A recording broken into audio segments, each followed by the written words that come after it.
Inniu Lá Idirnáisiúnta na man balló dhéar agus sí seachtain na nGaeilge í chomá. Mar sin, tá ag déanamh liste le 7 nuaire go mbíonn focail Bhaininscneach.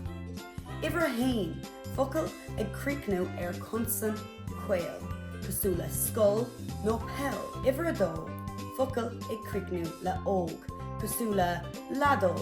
Iver a trí, focail ag cricnú le acht nó íocht, cosú leis an bhúntóireacht. Iver a cahar, tíortha, cosú le éire nó craobh na héireann. Iver a cuaig, chuirmhar na rudaí in nádúr bíonn eisceachtaí ann na gcónaí. An tionan, abhainn na sionanna, an ghrian, an spéir, an airge. Iver a sé, teangacha, cosú le an Fraincis, an Spáinnis, an Gearmánis. Tá eisceachtaí ann cosú le an béarla.